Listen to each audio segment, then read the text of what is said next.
in the touch of some awesome talent. Well done.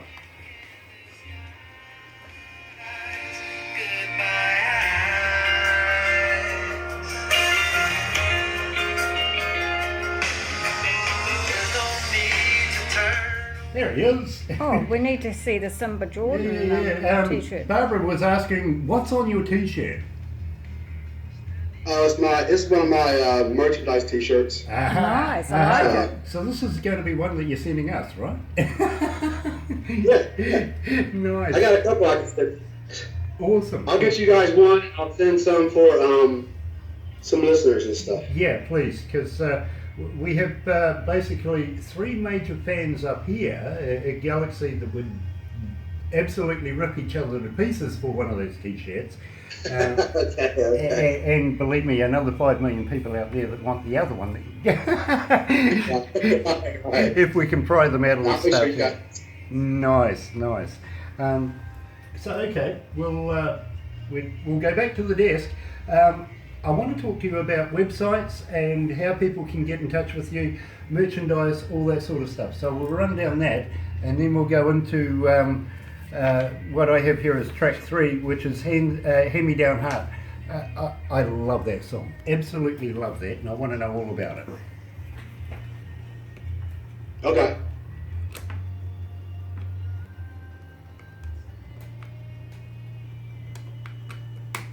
It's good when you find the hole. Yeah.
That's right, you're right here at Galaxy 107 FM, and I'm joined by future icon to country rock music. Of course, Simba Jordan is joining us, coming out of Columbus, Ohio, and absolutely pleasure to have you with us, Simba. I just got one question though. I noted that you were married. Now, this is going to take out the usual question that I get coming out of Australia since September, and I've got to congratulate you for that. Can you please give me a shout out for your lovely wife? Okay, I want to give a big shout out to my lovely wife, Kimberly Jordan. She's been there for me from day one and just really supports me in every way. And I couldn't ask for a better partner. And just a big fan of my music and what I'm doing and stuff. She's so very supportive. You know, without the understanding of the wife and the support that comes along with it, it just makes the job that much harder to be able to form your career. So I got to be a big accolade for your wife. Thank you for allowing Simba to do this, because believe me, without your help, Simba wouldn't be smiling as much, I'm sure. Now, I want to ask you, Simba, about websites. Now, do you have the usual, like the Facebook, Twitter, and all of those? And do you respond? And also, how do we get hold of you if we want to buy your music? And people, please buy the music. Don't try and get it for nothing. Buy the music. And how do we get hold of your merchandise? Right now, I'm working. So I have a website at www.simbajordan.com, and on there are links that you can get to all my social media. So I have Snapchat, I have a Musical.ly, I have a Facebook, I have Twitter, I have Instagram. I think I might even still have a MySpace account. Wow. Yeah, so my music is on iTunes. 2 of the songs are on iTunes right now. Those Goodbyes is on iTunes, which came out this past February, and Country Thing came out last year. There's a video for Country Thing and stuff like that. So yeah, you can find merchandise on most outlets. I'm even on Spotify, Amazon, a lot of places that you might find music that you're interested in purchasing. You can find my music. And like I said, I've got the website. I'm getting ready to load up a merch ability for selling my T-shirts, and we have some beer koozies and the CDs and stuff, the physical CDs. Right now, you get most of that stuff at a show, but that's kind of hard when you're where you're at versus where I'm at right now. But I'm working on that. You know something, we are greatly removed as far as distance goes, but you know the post is still going apparently, and looking forward to you sending us some of your products. Believe me, the beer koozies have got me going. Yeah, I wouldn't mind a Jordan beer koozie. But at the same time, I want to give a shout out to your record label. How would you like to give us a little information about that? Well, the record label is actually, I own the record label. So sometimes when you're trying to deal with getting to the next level on things, you could go with the majors. There's some independents out there. But sometimes when you're having a little bit of trouble on, securing that ultimate deal that sometimes you'd like to achieve right out the gate, I started my own business. I started my own record label, and I do my promotions and marketing and radio promotion out of that label. And then we also, garner different, promoters that do different things for us. And, just marketing and booking and everything like that. It's all like a one-stop shop. But sometimes you gotta kind of invest in yourself. And everything I do musically, I put all back into my music. So, because you have to, especially when you're an independent. You don't have a $500,000 budget, so you have hundreds to thousands of dollars here and there as you're, like I said, chasing that neon rainbow. And when you get there, you kind of own everything right now. So you kind of control it. You can release the single that you want to release and the video that you want to release, and the video will be how you want it to be, and you can kind of play the shows that you want to play. So from that regard, it's great. Would I like to try to get out on that, larger audience with that kind of budget? Yeah, I would. But right now, Kinfolk Records is owned by Simba Jordan. Well, you know something, 5,873,000 are joining us right now, having a listen to that. So we're helping get your label and your brand out there as much as we possibly can. Also, I'm going to lead into talking about the magazine very, very shortly. But first of all, I want to find out, you're in the summertime now. Have you got any tours planned over the next coming months? So right now, I'm still working on getting to that process of an actual tour. So what I do right now is we do conventions. So here in the States, they have these different conventions in each state. Sometimes there's a festival convention or a fair convention, and sometimes they're combined. So each state will let you know about when their convention is. You have an opportunity to showcase at that convention, and all the fairs and festivals are represented at that convention. So I can go to Ohio, where I'm from, and put on a showcase like we did this past January, perform for all of the fairs and festivals, and book shows based off of that. So right now, the Simba Jordan Band is basically playing Ohio and the surrounding states, which is like Michigan, Pennsylvania, Indiana, Kentucky, West Virginia.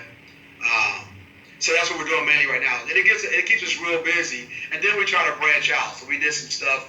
And I don't know if you're going to ask me these questions later, but we got to perform with Blake Shelton at the Daytona Speedway, where they do the Daytona 500. So that was in Florida. So we get to do some of those things when opportunities come about. But for right now, mainly not so much an exact tour. It's just where festivals and fairs would like to book you, you go and play. And that's mostly how you do the summertime. I was going to ask you about that. You preempted me. Well done. It doesn't happen often, but the thing is, what was it like working with Blake Shelton? It was great. Not actually getting to hang with Blake, but to be on a bill where I became friends with Quint Davis, who's CEO of FPI Productions, and they do these. It's one of the largest promoters in the country. They're out of Louisiana, and he seen me at a show, and he really liked me. There was a show that he does called the Buckeye Country Superfest. It's what they do in Ohio at the Ohio State Buckeyes, the college, the stadium that they did. So I got to perform there last year. Well, he got to see my performance, and he really enjoyed it. He enjoyed it enough that he wanted to do more things with me. So I got an opportunity because they put on these huge festival-style shows, and some of them are concert shows, but really big venues over the course of like 2 or 3 days. And they bring in the best acts you can think of in country music. The whole lineup is great, and it's just a big ticket go-getter for wherever you're at when they're having these. And they do them in Louisiana, Florida, and Ohio right now.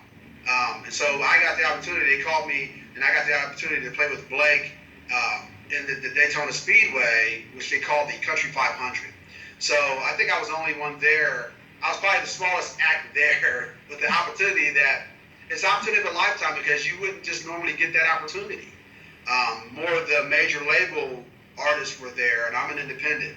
So through my relationship with him, he's really liked me and kind of taken me under his wing a bit, and it was great to be able to do that. And I'm having lunch with other stars like Martina McBride and Dan and Shay and Maddie and Tay. Thomas Rhett was there. Hank Jr. was there. Chase Rice was there. I'm backstage. I got VIP. I've got all these things, and so it really got you a chance to see how it's done on a large scale, on a large level, like what it would be like if I did have a major record deal. So then we got to play again with them at the Buckeye Country Superfest. That one had the Zach Brown Band on the first night, the night that I played, and then Kenny Chesney and Miranda Lambert was the next night. So it's just really cool, getting great opportunities to play in great venues with a lot of new different fans and different fan base.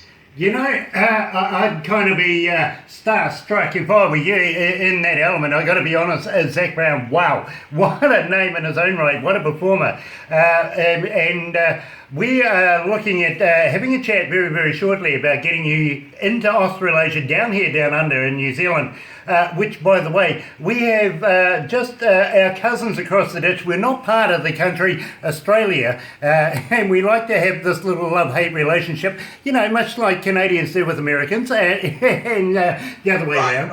I think you guys are an ice hockey thing, whereas we're rugby league, rugby union, to be honest with you. We have the world champions. Unfortunately, Australians don't. No matter how much they want to claim us, we are the best in the world. So we have this relationship that you can only just call love-hate.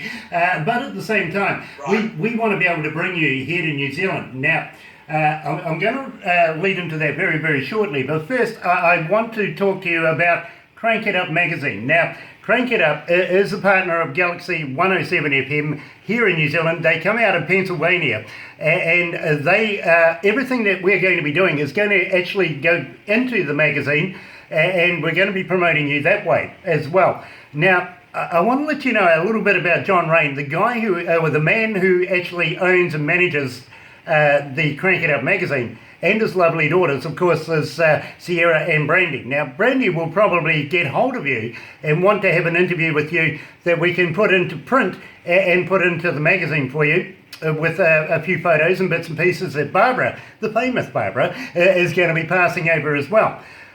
The tail end of the story pretty much is that John makes movies. And he works with people like Warner Brothers, Universal Studios, even Bollywood. So he's got the nous for that, and wanted to get into making this magazine. Now, since we've been involved at Christmas time, it's gone from strength to strength, from 1 million to 1.5. Now we're looking at 2 million subscribers straight away. But he wants to do tours here to New Zealand. And also, we might even share you with Australia. How would you feel about coming down under and investing yourself into a little bit of, or immersing yourself into a little bit of Kiwi culture here, and learning about our people here, playing in front of our audiences? Because believe me, Simba, I think you're going to be a huge hit here in New Zealand. How would you feel about coming here? I would love that. I'm all about culture and learning different cultures, because I think that's what makes us as human beings the best that we can be, is by not just knowing your own culture, but to understand and to learn how other people do what they do. It just makes, like I said, it just makes us great human beings. I would love to come down there and see how you guys do things, on a daily basis, from breakfast, lunch, and dinner, and it's just so many different things that you see. But I'm so into culture. It's such a cool thing to see what other people do that's different from you. But it's just different, but it's similar, but it's just different, And I would love to come out there and play for a new audience, be able to build up an audience out that way, and continue to grow my fan base. I would definitely love it. It would be great for me. Well, I tell you what, we are looking at bringing a number of bands, much like the genre that you're in at the moment. People like Rod Black, Jimmy Sarr, Ben Click, Todd Richard, yourself is included in there. Believe me, we've been talking about this for a number of weeks now, and would love to be able to have you come down here, do a festival with us in our summertime, so that you're actually locking them up now. You'll have one summer after another by the time you get back home again. But believe me, you'll be not only well-travelled, but well-versed in the culture here. The indigenous people here in New Zealand are called Maori, or Māori, and we do some really weird things. We have a thing called the Wild Food Festival down the South Island. I'd love to take you to that. Have you ever heard of a hoo-hoo grub? A hoo-hoo grub? Yeah. Is that food? It can be a food. Yes, it is a food. And believe me. Is that white, like a grub, like something that you eat? Yes, and believe me, you're the very first artist in a number of years that I've been doing this that has actually got this far. A hoo-hoo grub is pretty much like a caterpillar, but it may be, bigger and fatter. And anyway, you put the body in the mouth, you chew off the head. Don't eat the head is yucky, but it's much like a creamy white peanut butter. It tastes wonderful. Oh, no. But then, that's the funniest thing. Like my Australian type culture, it's probably more. I remember a movie, and I don't know if this is bad to say or not, but there was a movie called Dot and the Kangaroo, a cartoon when I was a kid growing up. Do you remember that at all? Yeah, I do actually. And, I remember watching that as a kid. I enjoyed it. It talked about some stuff that maybe I wouldn't have known. I just don't know you never know how the people from where they're talking about if it's a good representation or not. I don't know. Well, I tell you something. Some of that stuff is pretty cool. I really must tell you something. The Australians their indigenous people are actually called the Aborigine, and the New Zealanders here. New Zealanders here. We're Pacific based, as you may know. We're the Maori, and believe me, again, we have this love to hate each other kind of thing. It's absolutely brilliant. It's lovely. It's a lot of fun. But we show the proper respects for every Indigenous people, everybody's culture around the world, and we absolutely love other people's cultures. So it's so nice to talk to somebody who is thirsty for knowledge in our culture. We would love to show you that, and I know they're going to eat you up. I really do. Not that they're cannibals. Don't worry about that. Not like a grub. But at the same time, we may even take you down the bottom of the South Island and throw you off a bridge. Oh, yeah. Is that commonplace? Yes, it is. We have a thing here we call bungee jumping, where we attach a bungee to you, throw you off a bridge, have some fun with that. Unless you're Australian, we don't attach the bungee at all then. Right. Okay. But in the meantime, we can show you around places much like Marlborough Sound. Now, Marlborough Sound in the South Island is much like the land that time forgot. We're sure the dinosaurs are still walking around there. If not, he's just an old drunk that's got away from the bar. But the thing is, down there, it is so picturesque. It is absolutely beautiful, and we would love to be able to immerse you into some of that as well, because believe me, I don't think you would unappreciate it. I think you would absolutely enjoy it. Now, I want to talk to you, Simba, about the song Hand Me Down Hard. Now, tell me about that. How did you come to the lyrics of that? Okay, again, this is written by Lonnie Wilson as well. The lyrics of it, I mean, it kind of goes about, it kind of references like a vehicle or, a person / vehicle dealing with love. And, where in the song it talks about having some miles on them, where, if you're a little older and you've had some different relationships, it's just kind of saying that, I've seen a few miles and years, cried a few tears, but it's like I still got, a rebuilt heart. So it's just a really cool concept of, to give for gab, to be able to you're talking to a woman and you're just coming out, it's a different feel on flirting, I guess, and just saying that you still got it. It's, you might be a little older, or you might have had some love, lost a few times, but you're ready to get back in the game again, and you may have found the right person to try to share with. Personally, I can relate to that. I think there's nothing wrong with a few Ks on the clock myself, but but you know something, my wife won't let me talk to women anymore. So let's play the song. That song actually has Joe Diffie singing harmony vocals on that song. Really, Joe Diffie. Yes, we know Joe Diffie, and believe me, well done. So let's play the song right now. You're right here at Galaxy 107 FM. Here is Hand Me Down Hard.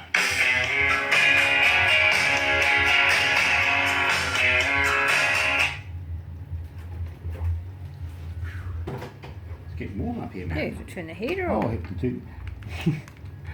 Oh my gosh, brother, I've just got to turn a heater off. It's the middle of winter here for us, and it's damn cold, to be honest, but it's getting bloody warm up here. Just hold on a second. Oh, yeah, okay.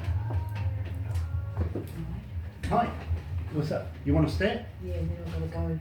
Okay, Can you see me way over here? I can see you way over there. 22 to 12, Mm. 121, Mm. 3877, Okay. and 5877. Yep. Cool. 120.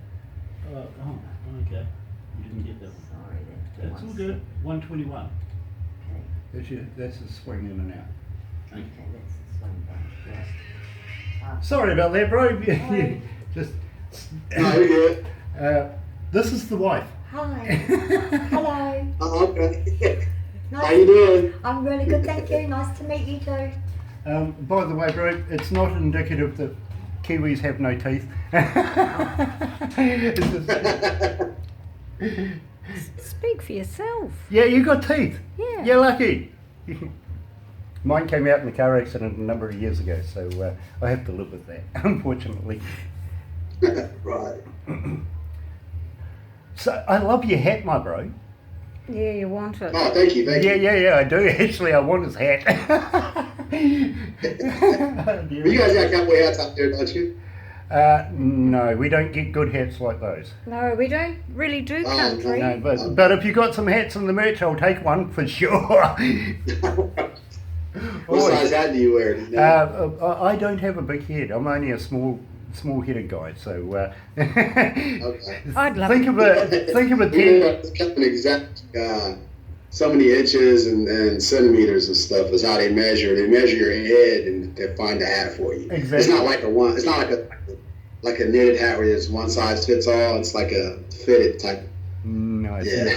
Anyway, let's go back to the desk. Yeah, it'd be quite nice to have a cap.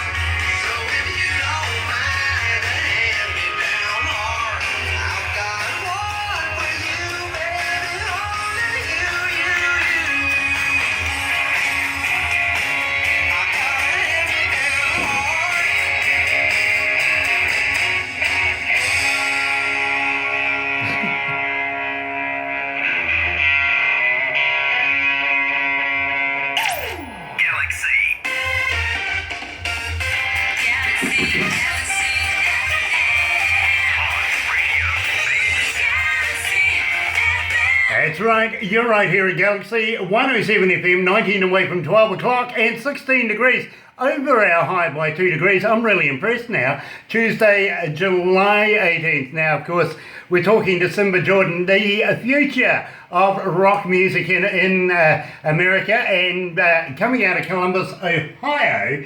I'm very, very impressed with this young man. 6-time state Ohio champion, 5 times national champion, and top 100 national star. That is a good accolade right there, my friend. How would you like to tell me all about that?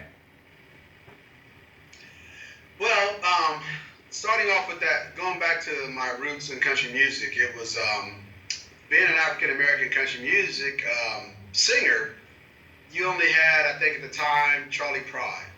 And Charlie Pride came out in the late 60s. So there was a couple other guys that didn't do as great. There was a guy named Cleve Francis on Capitol, but he was he never quite made that stardom. I guess he had some success, but never made that real stardom thing. And there was a guy named Trini Triggs over at Curb Records, and he was out around the time where I was trying to do my thing. But initially I thought the best way for me to garner some attention is maybe I'll do competition to show labels or anyone in the industry that I am actually good, not just someone who just says I sing country music, but they're going to wonder if I'm good, whether you wanted to sign me to a record deal or book me for a show. And I wanted to give them a little more resume than just, because I wasn't like everyone else, let's say. So I started out with competitions, and my first competition was this place called Club Dance, and I would hear on the radio all the time about this competition and sign up, and I'm listening to country music all the time at this time. Because I went in and out. Like, I didn't get really back into country music probably until like the late 80s and then the 90s. And then earlier than that, I was younger when I was listening to it. And like I said, in my neighborhood, you couldn't really listen to country music in my neighborhood. Now, at Grandma and Grandpa's, it didn't matter because that was different. But in my neighborhood, I couldn't go around, playing, Garth Brooks or Randy Travis or anybody like that. I could play LL Cool J and I could play Prince or Michael Jackson and things of that nature, but not the country music. So I started out doing a competition. I got in a competition where I got in on the last day. The lady had called me up. Her name was Kathy Paul. I called her to enter. And she said, well, if you get it in tonight, you can still make the cut, because I was just going to miss the cut. It was the deadline. So I show up to the door, and she answers the door, and I say, hi, I'm Simba Jordan. I'm here to turn my form in for the country competition and my fees. And she's looking at me, and she just gives a little smile, and she says, now this is a country competition, because I don't look like the normal people who do country music. So I said, yeah, I know it is. And she took my fees and my application. And I showed up for the show. I think it might have been on a Sunday. And I'm there, and there's guys and girls, all adults. And there's, I don't know, there's a few of us. It was a lot of us out there. I don't know, it might have been 50, 60 people or so. And I'm there. I'm the only black country singer there. So some people were just kind of looking at me because, I'm the odd one out with everyone that was there. And one person even asked me, she said, are you nervous? I said, no, I'm not nervous, because I felt confident in my ability to sing, although I had never competed at it yet. So the funniest part's even more funny than that, though. I didn't own a pair of cowboy boots. So I had to borrow a pair of cowboy boots off my good friend of mine named Kevin Smith. He had a pair of cowboy boots that were the same size as what I would wear. So I borrowed some cowboy boots from him. And I also had to go and buy a cowboy hat at a place called Rod's Western Palace. And I bought like a little $30 felt cowboy hat. And my grandfather had a belt buckle, a real nice, what they call an Indian nickel, with the buffalo on the back of it. A belt buckle with the belt that I was able to use. And I had like this shirt I thought was kind of a plaid shirt. I thought it looked kind of country. So I didn't look the best, but I looked kind of good enough, I thought. So I did my 2 songs, and they called out the winners and stuff, and I made 3rd place. So I made 3rd place and won a little bit of money and some things. And I got a gift card to a place that had, so I could buy me some boots. I had enough money to buy a nice pair of Justin boots for like $100 or something like that. And so then that was it. I felt like, hey, if I could get this first competition and get 3rd place, being who I was and everything of that nature, I felt really good. It was different. It was fun. I loved the music. And continued on, and there was other types of competitions where they had in Ohio with the Buckeye Country Music Organization. Entered into that. I won Male Vocalist of the Year and Male Entertainer of the Year. Went on the Nationals and competed nationally in Tennessee in the adult division. Again, I was the only African American there, and I wasn't able to afford to go to the it was expensive to go to the award ceremony, and it didn't I had all my family down there, and it just wasn't feasible financially. So we went back home, and then the director of the organization, Kathy, called me the next day, and she goes, "So how do you think you did?" Because I don't know how I did, because I didn't go to the award ceremony. I said, "Well, I'm a pretty good entertainer." I said, "Maybe I did decent in entertainment." And she goes, "You won the whole thing." She said, "You were Male Entertainer of the Year and Male Vocalist of the Year." So I was a national winner at that point. Then I turned around and did it again the very next year, won Ohio and the Nationals again. And then I just started to sing and stuff, and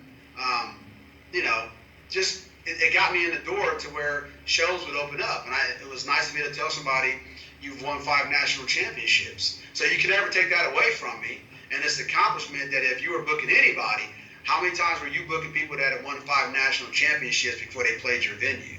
Yeah. So those were the things that were good. I even made the second round of The Voice in Chicago a couple of years ago, and National Star was a big country competition like American Idol here in the States, and I qualified on, I made the top 100 on that, but I qualified like 5 times in a row. I never made it on the show for some reason. For whatever reasons, the producers just didn't choose me in the final parts of that, the choices that they could make of who would be on the show. But all the rounds, regionally and nationally, I made all the cuts. So that was kind of disheartening, because I would have loved to have been able to showcase my talents on a show like that. That's where Miranda Lambert got her start off a National Star. So it was really cool. Doing competitions was mainly for, and I tell anybody that if you're a singer and you want to improve yourself, start off with competition. You can't always believe what grandma and your mom say. They are always going to think that their baby is great. But you need someone out there in the industry that'll tell you whether or not you're really good. If you can win some stuff on a small level locally, then maybe you can try out for the, what do you call it, America's Got Talent and The Voice and stuff like that. I can actually see you performing on The Voice and America's Got Talent. Not so much about C-Strand, but we won't mention him, will we? Anyway, he's my competition. Yeah. Yeah, you see, I'm an old school kind of DJ. I go back to the days of Wolfman Jack and Casey Kasem, Rick Dees, those kind of guys. I think C-Strand's not even in the picture, even though he thinks he is. But I've been likened to those myself from your fellow countrymen as well. So you never know, I might get there as well. But you're the second artist that's ever said to me, Grant, I didn't make an award. I got invited, I should have gone, and I cleaned up, I won it, but I was, at home drinking at the bar and stuff like that. For me personally, in my game, I don't win too many awards. In fact, I won from Polestar just a wee while ago for being the best DJ. But they also, thank you. They also wound up with the magazine, Crank It Up magazine. In fact, they have something to do with the movies and stuff like that, and like to give an award to the best performer, artist, be it in movies, be it in music, be it in whatever. They'll give an award to the best they think of that particular issue. So I have won one of those. But I would absolutely love to be able to walk the red carpet, and I have a number of people say, yeah, no worries, whatever. For me, it's a lifetime achievement to be able to just get close to the carpet. And I'm going to tell you this as well. We're looking at handshaking a deal with a company called RML, which is Real Music Live. Now, They are very established. They have about 85 million viewers every month, every week when they are going on their national carrier, which I think is NBC or CBS, one of those major ones anyway. So we're going to be tying that down and getting all sorts of flavours of bands playing within the parameters of their TV company, and also with John Raines as well, because they're working hand in hand. Again, that leads to doing shows, doing festivals, doing all sorts of things globally now, which are also looking at putting together the Grammys. Well, they're doing their own version of it and going to be taking on the Grammys. So believe me, it's going to be a very prestigious thing. In fact, talking to Mark Hill the other day, he says to me, Grant, why don't you come over in August and we'll kick her off with you guys? And it's like, yeah, no, I'm sorry, I can't quite make it that soon, but when you get more established, let me know, and I'd love to be there. At the same time, Mark's brother, I got to let you know about Mark's brother, Thornell Jones Jr., former CEO of Motown and also a selector of the Grammys. Now, do you think there's a brother kind of thing going on here? We're going to take away the Grammys. He's going to fight for it. Been invited to both. And I'm just saying to them, listen guys, you know, if you're going to do this, why not throw a plane ticket in? The first one that gets a plane ticket to me, I'll be there. But at the same time, let's not forget Clyde Hill as well, the older brother. He's in Canada right now. Not the older brother? Not the older brother. One of the brothers anyway. He's in Canada right now working with a band called Me and May, who was actually on the Jimmy Fallon show not so long ago in New York Times Square, had the big posters up, all that sort of stuff. He's making a vie to be able to get his bands onto the same TV show.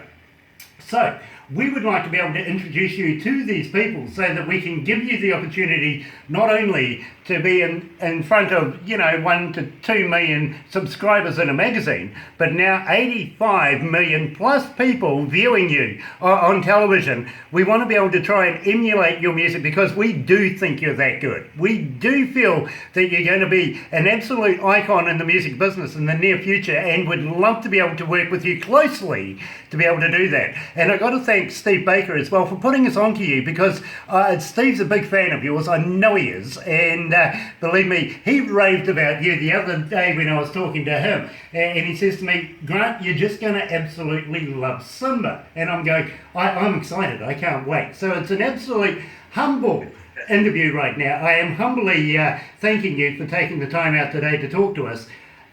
I'm really, really interested in this, and I got to ask you this because it is the most requested Simba Jordan song that we have here, Country Thang. Tell me about that. Okay, this is another song that was written by Lonnie Wilson. I think it's Lonnie and Jimmy, and there's I can't think of the other writer on it. I'm sorry, I can't think of his name right now. That is just a great country song. I mean, it embodies everything country music, and I'm sure it's missing out on a couple things, but it's a song that's like it almost tried to get every last nook and cranny of country music into this song. It modulates. It's got great tempo. Just a fun party type song. We shot a video for that song. The video is really cool. You can find it on YouTube or Vivo under Country Thang, Simba Jordan.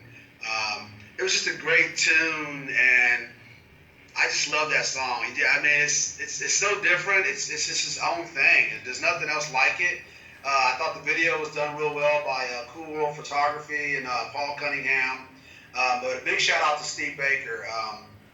He took real good care of me in my video. We got it on Access TV, the Country Network, Indie Music TV, and Heartland, and there might have been even a couple other cable channels that we got the opportunity to play the video on. But he just took care of me. He just really believed in me. He believed in the video. Getting me connected with you guys is great at Galaxy 107. Just an overall great experience. And I'm learning things, and I'm getting opportunities. And this is my first time, getting to speak with the radio station overseas. So this is really cool for me as well. I'm just very humble about everything. I never take anything for granted, and I'm just working my butt off to try to, obtain. I just want somebody to just give me a shot.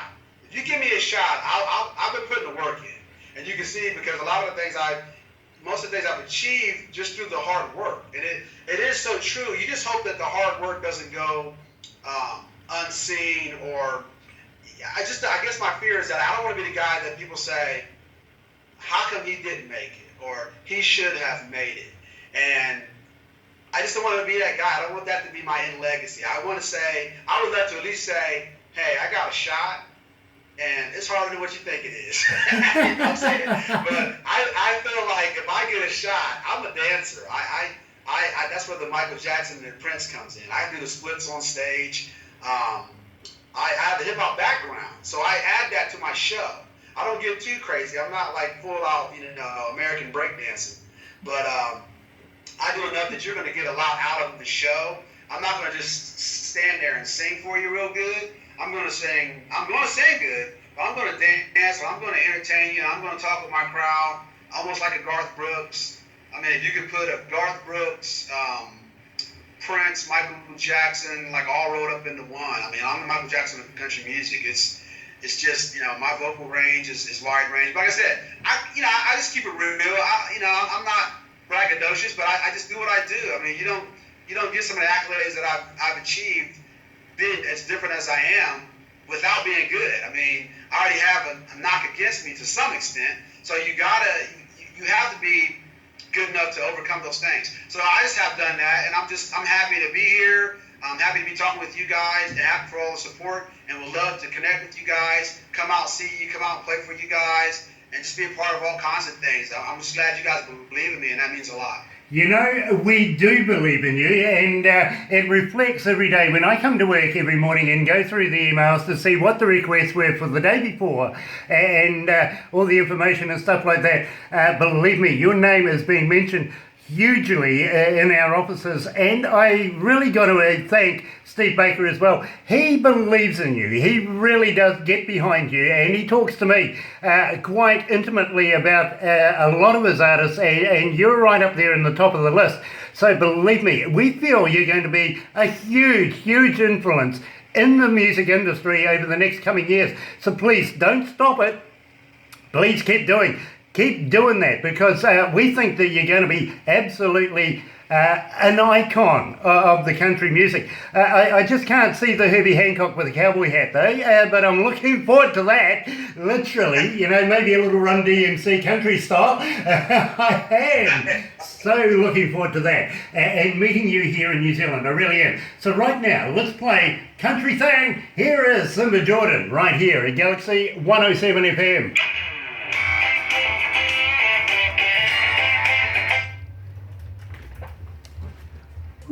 This is awesome.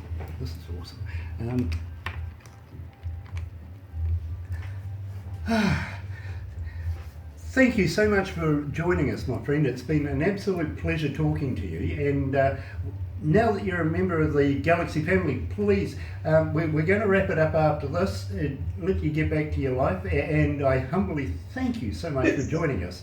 Unfortunately, we have another meeting we've got to go to very shortly.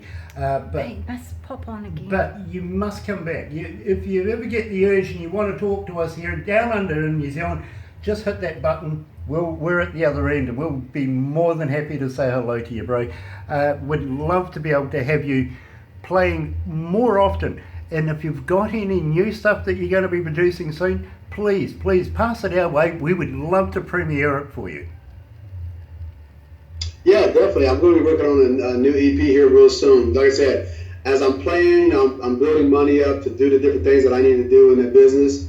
And so I'm just getting ready to put a little bit of money together to be able to cut a new song out in Nashville. I'm trying to put together a video for Those Goodbye Eyes, and I'm real close to that as well. So just, some cool things going on. I got some real cool relationships going on in Nashville, some good opportunities and stuff like that. But I just thank you guys so very much for, for believing in me, giving me an opportunity. And I would love to come down there and, and just shoot me the addresses and stuff. And I'll start trying to put together some T-shirts and stuff for you guys, and some CDs to give away, some giveaways. So I'll put a little package together and just send some stuff out to you, because, when you got that fan base, they want whatever they can get from you. So definitely being where you're at, if they could get at least a T-shirt or something, then until I can get a chance to get down there, I think that would be great. But I really appreciate you guys, and thank you so very much. My pleasure, our pleasure here. And it's music to our ears. Yes, you are quite true.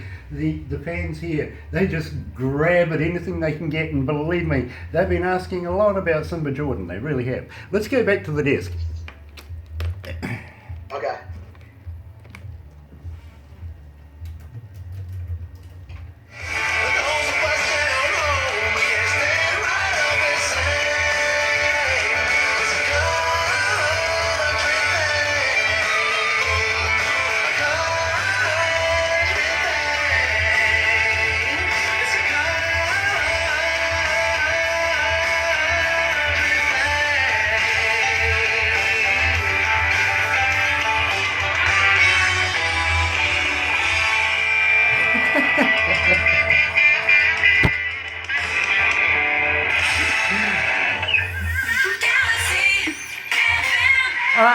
I am so sorry, Simba. From time to time, I just get the urge to play with the camera. I really do. It's forever being pointed at me, so I got to give it a little poke of the tongue every now and again or something silly. So I apologise for that.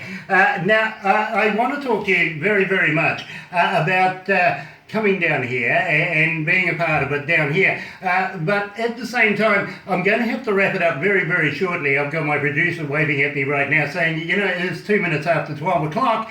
Time for the next guy to come in. So I really humbly got to thank you for taking the time out today to talk to me here at Galaxy 107 FM. And I want you very, very much to keep on doing what you're doing, because believe me, I can see a future for you in the world music industry. I really can. And I got to congratulate you for being a part of it, for being in the music industry, and it is a better place now that we've got new modern artists like yourself representing. Thank you so much for being a part of it here.